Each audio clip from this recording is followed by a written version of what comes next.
أهلا بيك في المهنة اللي بتحرك الشعوب وبتغير التاريخ. أهلا بيك في المجال اللي بيحكم العالم وبيخلق التأثير، المجال اللي لو مش فاهمه هتكون سبب رئيسي في التضليل. أهلا بيك زميلي العزيز في الحلقة الأولى من سلسلة حلقات ماسكوم بيزكس، البلاي ليست اللي هتخليك فاهم وواعي يعني إيه ميديا وإزاي تمارسها بالشكل السليم. لو أنت طالب إعلام أو شغوف بدخول المجال ما تنساش تعمل لايك وسبسكرايب وتتابع كل جديد. بننزل حلقة كل خميس الساعة 9 وربع. وخش يا ابني بالتتر من الإعلام.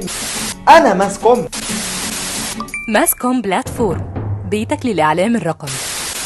سنة 1274 قبل الميلاد، وبالتحديد في مصر القديمة أثناء فترة حكم الملك رمسيس الثاني، ظهرت أول ممارسة إعلامية موثقة في التاريخ لما رمسيس دخل معركة قادش ضد الحيثيين. ولأن الأمور ما كانتش أحسن حاجة والنتيجة كانت شبه راحت للتعادل، الكلام ده ما عجبش الملك، فأمر بكتابة ونقش قصة المعركة على جدران المعابد، وكتب فيها إنه انتصر انتصار ساحق، وقعد يمجد في نفسه. النقوش كلها بتصوره كمنتصر بيهزم جيش كامل، رغم إن الروايات والاتفاقيات اللاحقة بتدل ان المعركة كانت شبه راحت للتعادل او فشل استراتيجي للملك. والمميز في الموضوع يا اعلام المستقبل ان باحثين كتير بيعتبروها انها اقدم مثال مسجل في التاريخ للاعلام الدعائي، ابرزهم عالم المصريات الكندي رونالد ريدفورد، وده لان النقوش دي موجودة لحد النهاردة على جدران معبد الكرنك وابو سمبل، وبيدرسها علماء الاثار على انها اقدم بروباجندا اعلامية سياسية في التاريخ. طب ليه بتعتبر اول ممارسة إعلامية؟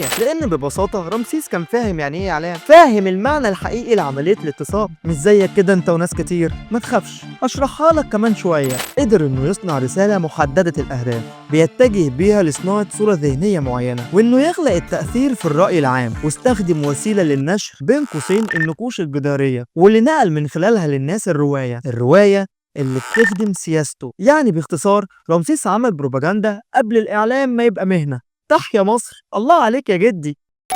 ويجي سؤال مهم، هو يعني ايه اعلام؟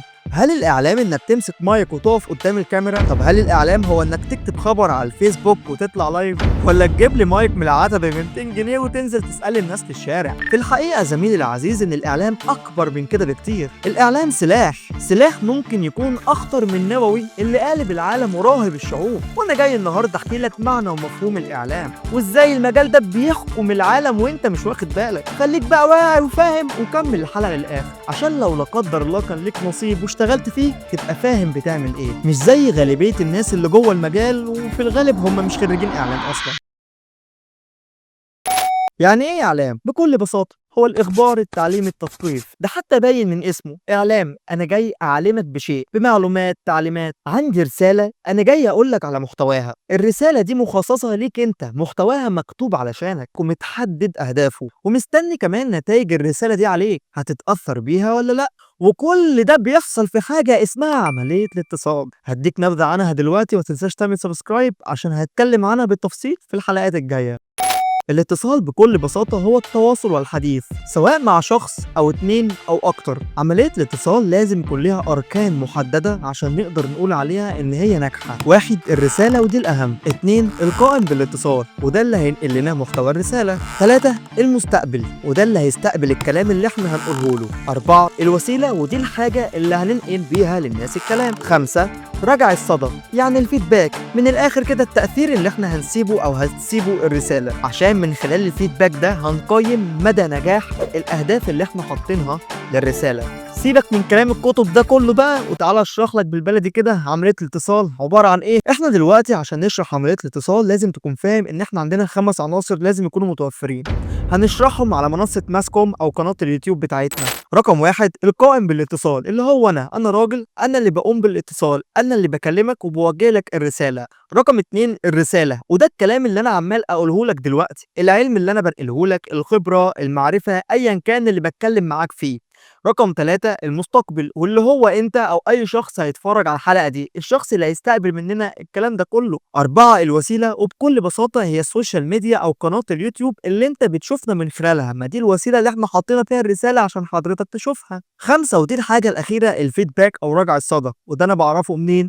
لايكات، كومنتات، شيرز، مدى استفادتك من الموضوع او اعجابك بالحلقة. فقيس على كده اي عملية اتصال بتحصل باختلاف الوسائل، باختلاف القائم بالاتصال، كان أنا أو غيري أو كان أنت. ممكن أنا في مرة أكون اللي باستقبل كلام، ممكن في مرة أكون أنت القائم بالاتصال وإلى آخره. بس كده هو ده الإعلام؟ لا، ده أنا عامل لك حلقة بتاريخ كريستيانو رونالدو. للإعلام مجال مهم.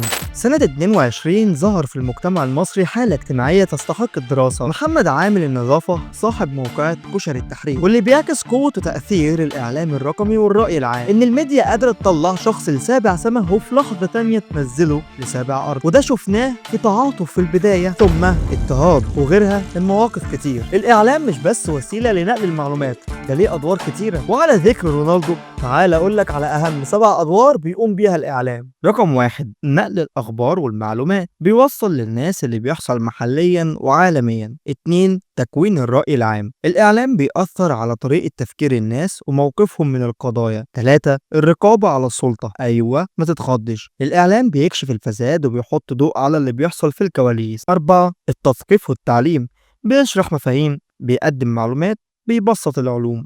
5، الترفيه، مسلسلات، برامج، موسيقى، يوتيوب، كلها جزء من الإعلام. 6، صناعة الصورة الذهنية، ببساطة الإعلام يقدر يجمل أو يشوه أي شخص أو جهة في نظر الناس. 7، الربط بين الشعوب والثقافات، بيقرب الناس من بعض عن طريق تبادل القصص والتجارب.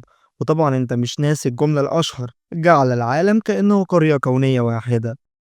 الخلاصة، الإعلام أنت جزء منه، المفروض دورك اللي تقوم بيه يكون الإخبار، التثقيف، الترفيه، التوعية، وكمان الرقابة. الإعلام أهميته بترجع في قدرته على إنه بيفهمك إيه اللي بيحصل والدنيا فيها إيه، بيشكل الوعي والرأي العام، التأثير في القرارات السياسية الاقتصادية والاجتماعية وغيرها. عشان كده بكل فخر اعرف دورك في المجتمع وقول بصوت عالي: أنا إعلام، أنا ماسكوم. ما تنساش إن إحنا بنوعيك أهو، مفيش شكرا على المجهود ده ولا إيه؟ طب هل الإعلام شكل واحد؟ لا، زي بقى الدنيا في تطور كل يوم. تعال أقول لك عليهم، عشان لو دخلت المجال ده لازم تكون على علم بكل كبيرة وصغيرة بتحصل كل يوم. تعال أحكي لك على أشكال وأنواع الإعلام بكل بساطة. خلينا في البداية نقسمه ل3 أنواع. 1، حسب الوسيلة، ودول 4 أشكال. 2، حسب طبيعة التواصل، ودول 3 أشكال. وأخيرا رقم 3، حسب المحتوى، ودول 5 أشكال. طبعا أنت فاكرني هقول لك مكتوب مسموع رقمي ومرئي والكلام ده؟ لا، ده الموضوع أكبر من كده بكتير.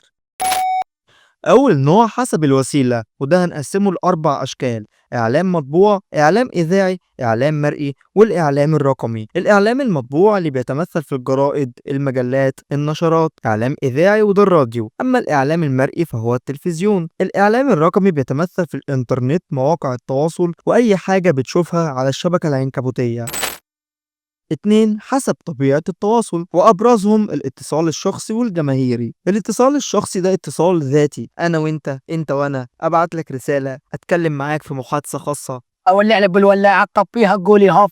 أما الاتصال الجماهيري بيكون أكبر شوية، وفي الغالب بيكون عن طريق وسيلة اتصال جماهيرية زي التلفزيون وغيرها من الوسائل اللي هنتكلم عنها في القريب العاجل. متنساش تشترك في القناة عشان اللي جاي كله إعلام.